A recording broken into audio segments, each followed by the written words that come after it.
Sa mga ka-money magnet, narito na naman tayo sa paraan at proseso ng paggawa ng prosperity bowl. Paano ba natin ipoproseso ang paggawa ng prosperity bowl para sa ganon ang kaswertihan ay pumasok sa ating mga tahanan? Gusto naman natin ang siksik-liglig at nag-uumapaw na kaswertihan, lalo na sa pagsalubong ng bagong taon. Kaya naman ngayon ay ituturo ko sa inyo kung paano natin gagawin ang prosperity bowl kung saan mas maraming swerte ang papasok sa ating buhay. Siyempre, una muna, kukuha tayo ng kristal na lalagyanan. So, mas mainam na crystal bowl ang gagamitin natin para kitang-kita natin ang prosperity and abundance na nag-uumapaw na papasok sa atin sa taong 2024. At pagkatapos, hindi mawawala ang bigas, right? Ang bigas ay ilalagay natin, yan. So, hindi naman kailangan puno-puno dahil may ilalagay pa tayo sa ibabaw. Ito. Kailangan natin ng bigas na sasalubong sa pagsalubong ng bagong taon dahil ang bigas ay kasaganahan. Katumbas po ng paglalagay ng bigas ang isang masaganang buhay sa buong taong 2024. Kung gusto natin na ang swerte ay nag-uumapaw, kung gusto natin na siksik-liglig ang swerteng papasok sa ating buhay, huwag po natin kalimutang magsalubong ng bigas sa pagsalubong ng bagong taon. Para sa ganon ay hindi natin maranasan ang paghihirap sa taong 2024. Walang masama na gawin ang bagay na to sapagkat maraming gumagawa ng bagay na to at dahil ginawa nila ang prosperity bowl nung nakaraang taon ay papalitan mo na po yun ng bago at kaya naman ngayong 2023 ay naging masagana sila dahil sinalubong nila ang bagong taon ng siksik-liglig at umaapaw ang blessing at sumalubong sila ng bagong taon na may ginawa silang prosperity bowl. Okay, so bigas ang una natin ilalagay para sa kasaganahan na maghihintay sa atin sa taong 2024. Pagkatapos po nito, lalagyan naman po natin ng itlog. Okay?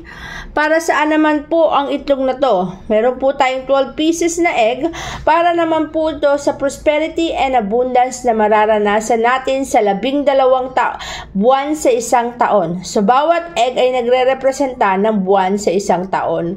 Kung saan ang buwan na yan ay magiging masagana, magkakaroon ng abundance and prosperity. Ayan. Ilagay lang po natin paikot sa ating bowl. Yan.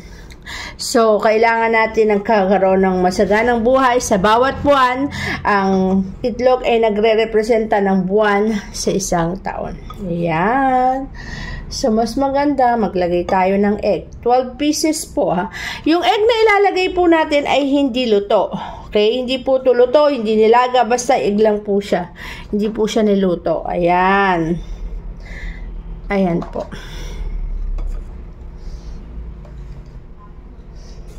Ayan. Ayan. Okay, 1, 2, 3, 4, 5, 6, 7, 8, 9, 10, 11, 12. So, 12 pieces. Sakto po, di ba? 12 pieces na itlog para sa abundance and prosperity na makakamtan natin ngayong taong 2024. Para ang kasaganahan ay mapa sa ating buhay. So, ang kasaganahan na yan ay siksik, liglig, at nag-uumapaw. So, yung kasaganahan na darating sa ating buhay ay siksik, liglig, at nag-uumapaw na darating sa ating buhay. So, susunod, hindi po mawawala yung dahon ng laurel. Ayan, nakikita niyo po yung dahon ng laurel. Para saan naman po at kailangan nating maglagay ng dahon ng laurel? Ang dahon ng laurel na po na ito ay sumisimbolo naman para po sa ating tinatawag na pangtanggal ng negative energy. Gusto naman po natin na ang taon natin ng 2024 ay matanggalan ng negatibong enerhiya. So, kung gusto mong tanggalin ang lahat ng negatibong enerhiya, palibutan mo rin po ng dahon ng laurel ang ating prosperity bowl. Kung 12 pieces ang itlog, ipapaikot nyo rin po yan dyan. Ayan. So, mas malaki, mas maganda. Ayan. 12 pieces din po. Or, kung hanggang mapalibutan mo ng Yan, hanggang mapalibutan mo po. So, okay naman po yan. Ayan. Papalibutan lamang po natin yan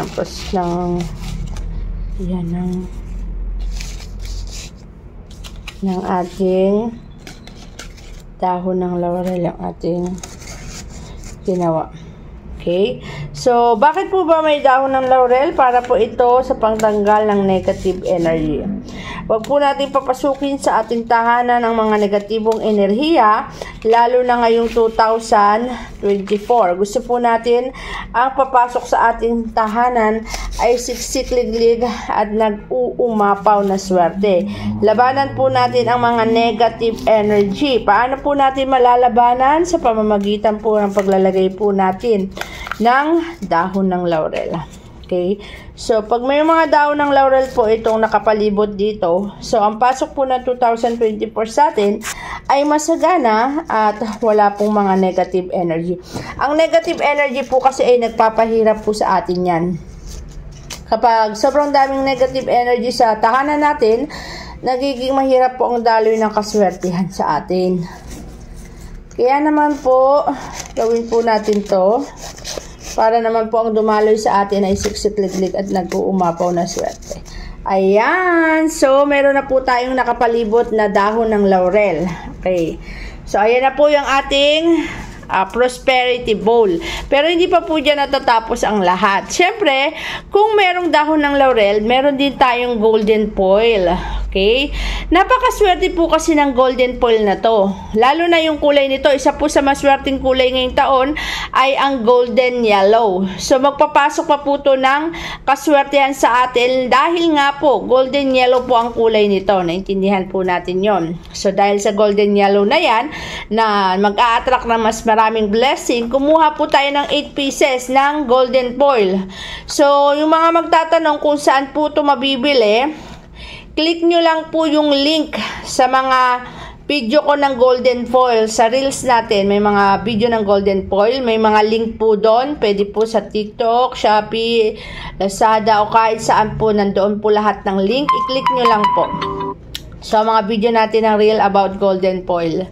Click nyo lang po. Andun po lahat kung saan makukuha tong golden foil. So, napakaswerte po nitong golden foil. Dahil ang golden foil po ay malakas mag-manifest ng swerte sa ating buhay. Plus, pag pinapasok po natin ito at isinama natin sa prosperity bowl natin ngayong 2024, ay masasagana po ang ating buhay. Mas lalo po tayong siswertihin. Ipaikot po natin yung 8 pieces. 8 pieces po ang kailangan natin para sa prosperity bowl. 8 means infinity po. Ipaikot po natin. Okay, dito sa likod. So, 8 pieces means infinity o walang katapusang swerte na papasok sa ating buhay dahil din dito sa money golden foil na yan. Okay? So, itong money golden foil na yan ay malakas po mag-attract ng swerte. Lalo pa nga at swerteng kulay ay golden yellow. Green and golden yellow po ang swerteng kulay ngayong 2028. Plus, nandito po tayo at gumagamit ng golden yellow na golden foil na kulay golden yellow. So, mas lalo pong siksik-liglig at swerte yung papasok sa atin ngayong 2024. Ayan na po, nakikita nyo po yan. Tapos po, syempre nga, ang gusto natin ay mangyari yung mga wishes natin. Matupad ang mga wishes natin. So, dito po sa red envelope, kasama po yan. Pag bumili po kayo ng golden foil, meron po siyang envelope. Ayan, nakikita nyo po. May envelope po siyang kasama. So, maganda sa loob nito, meron ka pong masusulatan na na-bless na po yan. Na-bless na natin. So, masusulatan ang kahilingan mo. Once na sinulat mo dito yung mga goal mo sa 2024, isusulat nyo lamang po yung goal nyo sa 2024 at lalagtipan mo lang po ng barya na 168. Okay? 168 po ang ipapasok dito sa magic envelope natin. So, itong magic envelope na to na pwede nyo sulatan ng wishes nyo, andyan din po yan sa kasama din po ito ng golden foil, yung magic envelope na yan. na pwede nyo sulatan ng inyong mga wishes. Pag nasulat nyo na at naipasok nyo na ang wishes nyo dito, so isil nyo po, lagyan nyo ng 168 pesos na barya. At ilalagay nyo lamang po yan sa gitna. Ayan. So ito na po yung ating prosperity pool na siguradong magpapasok ng abundance and prosperity sa ating mga tahanan. Siksik-liglig at nag-uumapaw. Yan lamang po mga ka-Money Magnet. Thank you very much.